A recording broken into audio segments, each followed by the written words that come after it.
I'm Sue Stockdale, and welcome to episode 69 of Access to Inspiration, the show where you can gain inspiration from people who may be unlike you. We hope their stories and insights enable you to transcend day-to-day challenges and reflect on what you are capable of achieving. This episode was recorded using Squadcast, the remote recording platform which empowers podcasters by capturing high-quality audio and video conversations that listeners love. We are proud that Squadcast are sponsors of this podcast, and you will find them at squadcast.fm. My guest today is Sanzar Kakar, Chairman of Afghanistan Holding Group, a company that's been running for 13 years and has over 350 Afghan team members that have served over 700 international organisations. Amongst the ventures that he runs is Afghanet, which is an internet service, Mezan, which is a school, and Hesab, a payments business similar to PayPal. I was curious to get another perspective about Afghanistan and find out how Sanzar has pivoted the focus of his business more recently to support the humanitarian crisis. Welcome to the podcast, Sanzar. Great to speak to you today. Thank you, Sue. I'm so honored and happy to be here as well. As we're speaking, I know you're living and working in Afghanistan. What the weather is like at this time of the year in Afghanistan in January? It's snowy, actually, and it's quite cold. So a lot of people, somehow they think Afghanistan, is a desert, but there are deserts in the south, and then there's forests in the north. But where I am in Kabul, it's snowy and chilly in the winter, warm in the summer, but not too hot. It's quite nice in the shade, so a moderate climate. The main difference is that it's about a mile high. Kabul is like a bowl on top of a mountain. And so you're surrounded by mountains and you're a mile above sea level. So the altitude is what makes it quite dry as well. You've given us a wonderful description there to get our head around what the geography is like, Sanzar. I know your role is chairman of Afghanistan Holding Group, and you might describe yourself as an entrepreneur. Would that be correct? That is correct. I like to start new ventures and new opportunities. And so Afghanistan Holding Group is a group of those ventures. That's exactly what it is.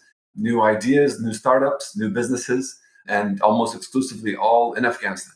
I don't know if you would agree with me. Sometimes the other entrepreneurs I've spoken to over the years, when they have a number of ventures, it's a little bit like having children, and there's sometimes a favourite.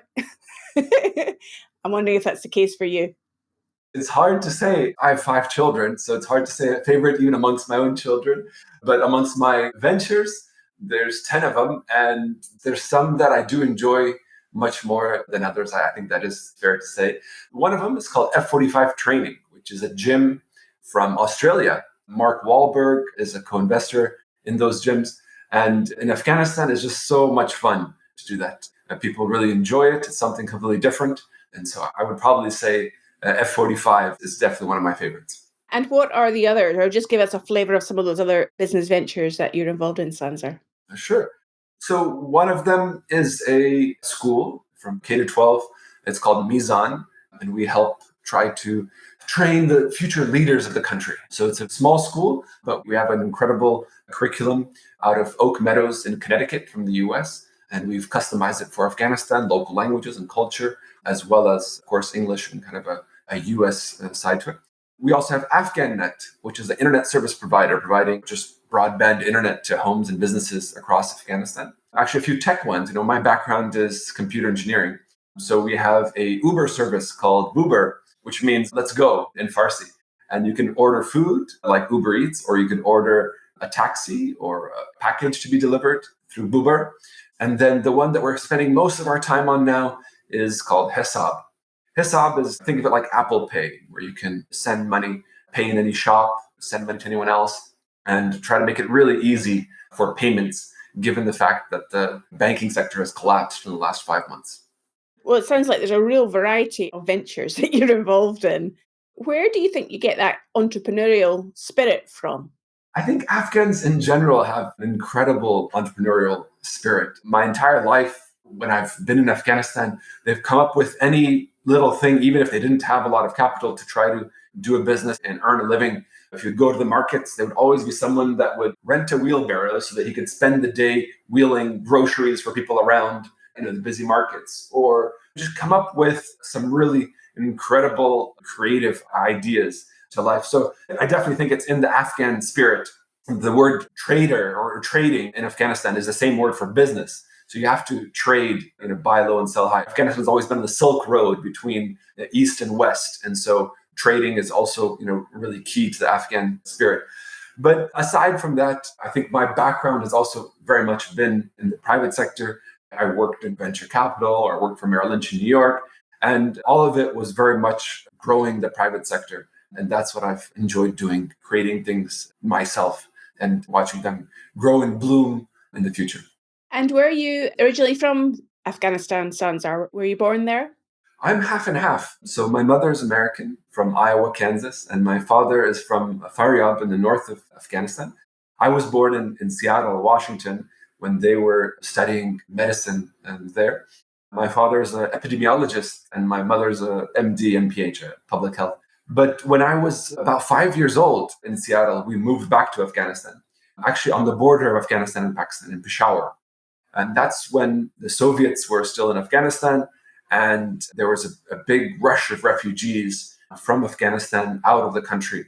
And so my parents were helping with those refugees, tending to a lot of the war victims, working either in education or in health there. And so that's where we went back. A lot of people were leaving the country, and I call it a reverse migration. We moved back to the area of the country. And so as much as possible to help people in their time of need back then. So you were there on the ground as a youngster, and with your parents being healthcare and medicine, I'm wondering whether they were not encouraging you to go down that route as opposed to being an entrepreneur. Oh, yes. Afghans strongly encourage their kids to be doctors. And they definitely looked at it that way as well for me. So when I was studying computers or statistics, they're like, health statistics is also a great field. Or I was studying management, they're like, healthcare management is also a great field that you should consider. But my younger sister, she did go into medicine. So I think they appreciated that. But they also, I think, now appreciate the work that I do as well. Well, it sounds like you're influencing the economy in many different ways through all these different businesses that you're running, Sanzar.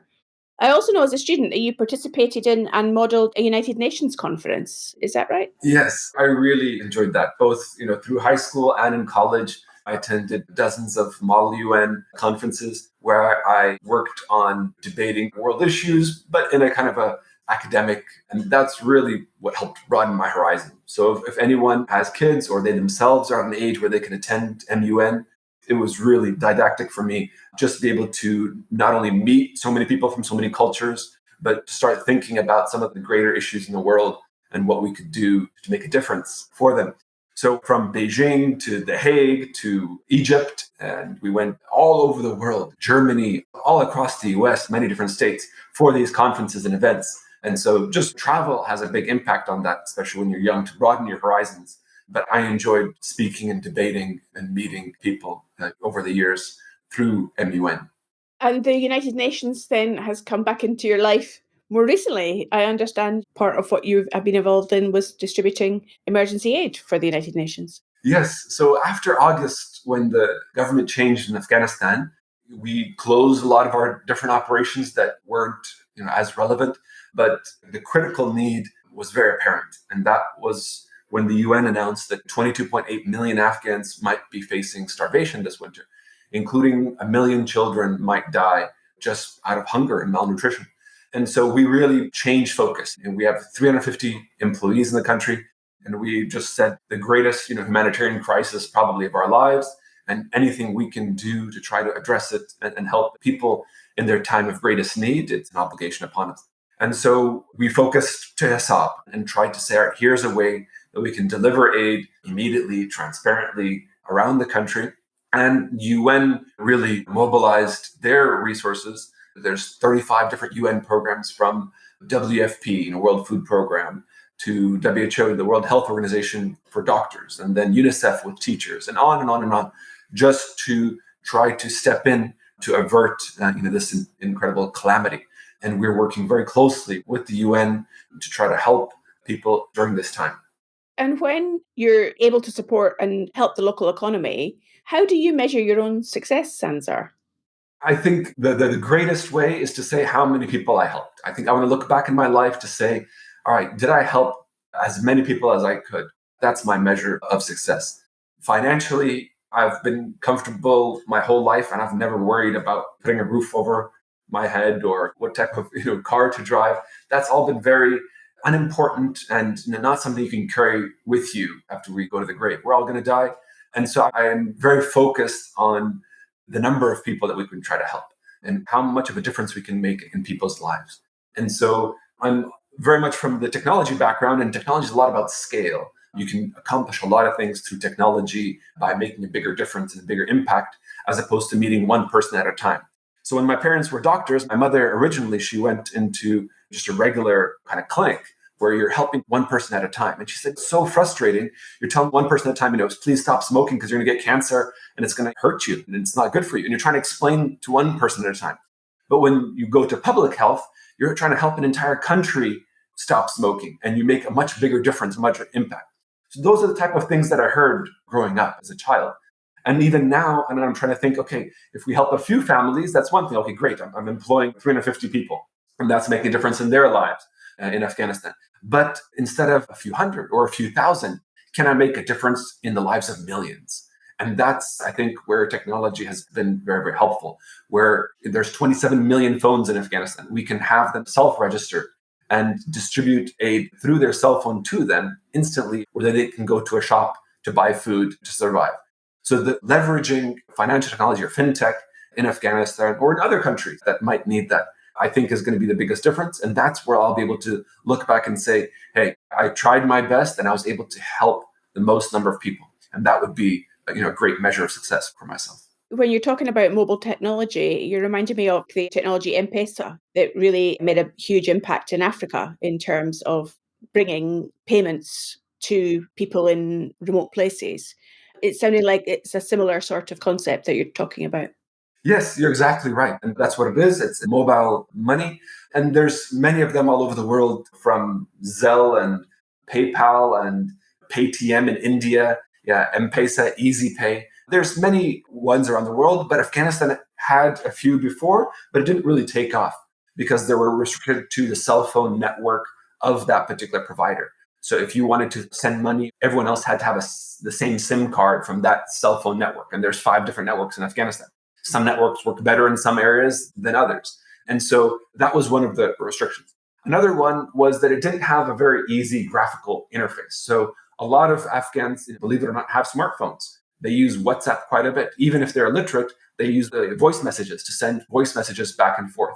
And so being able to have a very easy graphical interface with icons to be able to send funds, as opposed to trying to type out a message in the right correspondence and trying to, what's my balance? Who did I send it to? I want to make bill payments. I want to do all these other functionality. It's very, very helpful. But still, for people without a smartphone or even people without a phone at all, we issue QR code cards, which is a small PVC card, like a credit card, but it has a picture of a QR code on it. And so when you go to a shop, the shopkeeper, then they all have smartphones. They'd scan that QR code and they'd be able to make a payment that way. So very, very similar. And the impact on the economy, on people, on the unbanked population, financial inclusion is just phenomenal. It really opens the door for microfinance, for connecting you to the economy, for being able to grow businesses, to access more customers in terms of sources of revenue, to be able to access more suppliers, how to pay them. So it's really a transformational technology. And now with the increasing connectivity, Afghanistan's double-digit increase every year in terms of the number of internet users. And so being able to use that and leverage that to help bring out people from poverty, I think would be tremendous. And that's really what Afghanistan is facing right now. 98% of the country is going to be below the poverty line this year, which is phenomenal. 98% of the population. 4 out of 5 people that they asked, they've had to resort to emergency kind of sell-offs. If their only source of income was selling milk from a cow, they've had to sell the cow. So now they were able to feed themselves for maybe a month, but now they don't have a cow to provide milk to go on. So those sorts of emergency kind of last resort, you've probably even heard in the news, people are selling their children, they're selling their kidneys, they're selling whatever they can just for a bit of food to live another day. So these types of terrible situations just make the need all the more urgent for action. If you're enjoying this episode, you might want to listen to episode 48 as well, where I spoke to Palwasha Siddiqui, who was a refugee from Afghanistan and is now a successful corporate executive and coach in the UK. You can find that over at accesstoinspiration.org, and you can listen there or read all the transcriptions from all of our episodes. Now back to the podcast. It strikes me, Sanzar, as you're speaking, that anybody could potentially look at the world a bit more bleakly when Afghanistan is facing such dire situations economically. And it also strikes me that you're very upbeat and optimistic. And I'm wondering what helps to keep you inspired and optimistic despite seeing a lot of challenges around you. I think it's probably faith. I've been raised with a strong faith in God, and that really makes a big difference. If you don't have faith, I can just imagine the world looks so bleak, like you said, that there's no meaning, there's no purpose, and just things get worse and worse. And there's a poem that I learned a while ago from Robert Frost. It's 4 lines. And he says, "I turned to speak to God about the world's despair, but to make bad matters worse, I found God wasn't there. God turned to speak to me." Don't anybody laugh. But God found I wasn't there, at least not over half. That's what Robert Frost said. And that really has made an impact on me to think about how to think about things, not blaming others or looking outwards about what's going on. That's God's world, and he'll do with it what he pleases. But for us to think about how we can make a difference. And if we're presented with a challenge, how do we respond to that challenge? And if we're presented with the calamities in this world, did we step up to the plate or not? So, in those difficult times, and when perhaps we do challenge or question our belief in what's happening out there, we all have to turn to a bit of inspiration, which is the whole point of this podcast, Sanzar.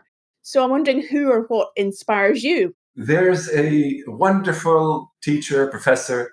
His name is Hamza Yusuf, and he lives in California, and he's started Zaytuna College in California on UC Berkeley's campus. And he's just one of the most inspiring, optimistic people that I've ever met. Every minute speaking to him, learning from him has been incredibly inspirational.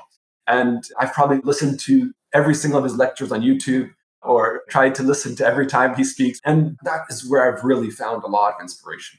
And I look up to him and admire him for his confidence, for his courage, for his sincerity, and just an incredible ocean of knowledge about every subject in the world. And that has really been helpful, inspirational, motivating for me. And there's no doubt in my mind when he speaks to you that he speaks directly from the heart. He has a book called Purification of the Heart. And that really also made a big difference to me. And there's an audio file about it as well, where you can listen to it. It's also been translated in other languages, in Farsi for Afghanistan as well. And so purification of the heart, to see, look down deep, reflect into ourselves, to see what are our own ailments. And if we can continue to work on ourselves, that will make a bigger difference in how we respond to other people. So I look to him for inspiration. So, when you look inside yourself, what are you learning about you as you've gone through life so far, doing all of these entrepreneurial activities, making a difference in your economy and community? Well, I definitely learned that there's positive and negative attributes. And it's important to continually strengthen those positive attributes and try to snuff out the negative attributes. So what I learned more and more about myself is that the value of helping others, the value of family is going to be very important. The more I can spend time with my own children, the more I can spend time helping them, nurturing them to be leaders, that is important. Serving my parents, incredibly important. That's what makes a difference to me. That's what truly makes me happy, but it also makes them happy. And so these few items, helping others, raising good kids, serving parents. My parents live with me, and I'm so happy and honored to be blessed with their presence. And it's great for my kids as well, because they learn from their grandparents, and my parents in their old age, they have great entertainment with my kids. Well, they do say that that is one of the best ways for older people to live for longer when they have that inspiration from younger people. Just looking ahead as you then plan your next few years, in addition to supporting your family and those around you, what does your entrepreneurial brain look at on the horizon and think, oh, I could get into that business or I could start up something there? Because I know entrepreneurs always are looking for the next opportunity. Yes, businesses have a certain kind of life cycle, a certain progression. I might be great at starting a business, but I don't know, once it comes to kind of a corporate level, it needs a different type of a character where you have the patience and you do need certain bureaucracy in order to have that large kind of corporate mechanisms to move about. So I get much more excited for starting new ventures. And I always do look around. I spend a lot of time in Istanbul, in Turkey as well. And there wasn't a Mexican food restaurant in the entire city of 30 million people. And so I'm like, I would love to start just a small taco stand, something like that. Or when I was in different parts of Afghanistan, a lot of the things that I started was things that I wanted myself. I wanted a great gym and I didn't have one. So I started an F45.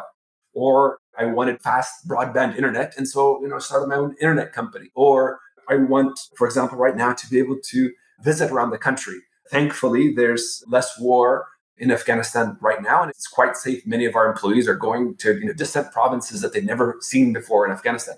And so to have a great tour operator or a great way to be able to explore the countryside and visit different places from Bamyan to Badakhshan to see incredible ancient history that's there, as well as ski the slopes or do different options. So you're exactly right. Every day is another opportunity to see where we can start something new and something exciting.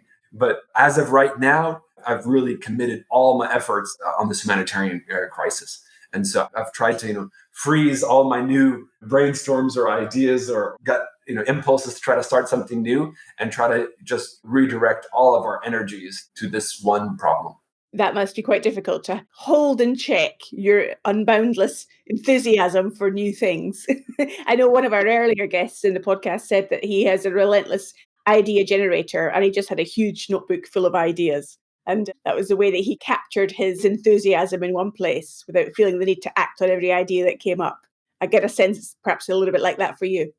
Yes, definitely. And I like to write them down. I like to draw them out. I'm a very visual person. So making charts and diagrams and try to imagine things differently, imagine things better. But there are ways to combine many different visions together. More and more, I'm actually interested to farming now and try sustainable growth in that sense. And so I did buy a farm in Kabul. Both my mother's side of the family and my father's side of the family are originally farmers and agrarian. My mother in the US and my father in Faryab.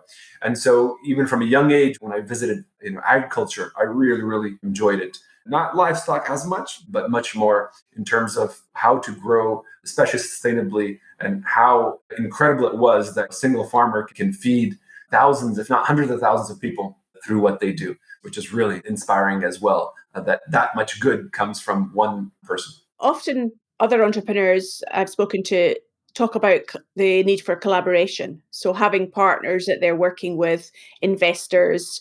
How do you find going from the idea to getting going? Do you find you have collaborators and other people that you're engaging with around you? Yes, I've been blessed with an incredible team in Afghanistan. Each one of them brilliant and hardworking to be able to turn what my one idea might be and then put it into practice and get it going. And so over the past 13 years, especially, we've had some of the same individuals that have been with us from start to finish. And those are really what make the difference. And so spending the most time with them to make sure that they're encouraged and motivated and inspired is really, really important. I like to think of factories, they might have machines that move them forward and you have to invest in machines, but everything that I do is services. And so all the investment is in people. And so the more I can do and grow and help and educate and support all of our team members, that's what makes the difference between us and maybe any other organization. So we have all kinds of fun team meetings. We used to, do bowling together in Afghanistan. We take the whole team for a group bowling event, or we've been on team trips to Dubai or to Saudi Arabia together many times. We're planning team events constantly to try to build that camaraderie and learning experience across each other. So finally, Sanzar, you mentioned you had 5 children. As you look ahead, what are your hopes for your children when they are growing up and looking at you as an inspiration? What are your hopes for them in the future? My gut feeling was that, oh, yeah, I'd love for them to run some of our businesses as they grow up.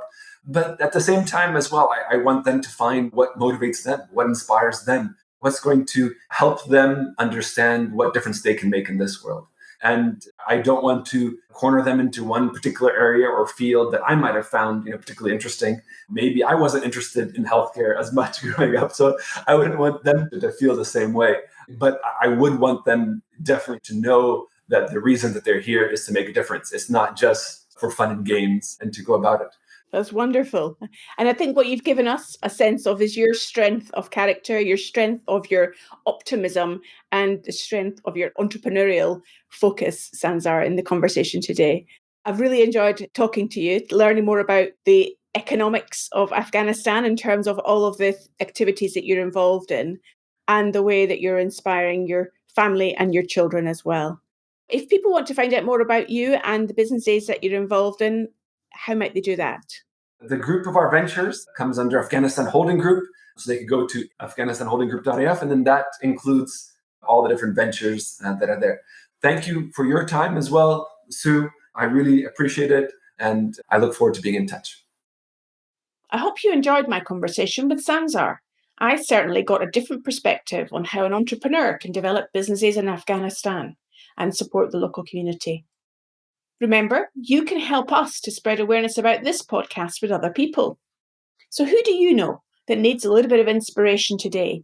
Go on, send them a link to this episode or one of our other ones, or leave us a review on Apple Podcasts so that others can know the value that you've gained from listening to this.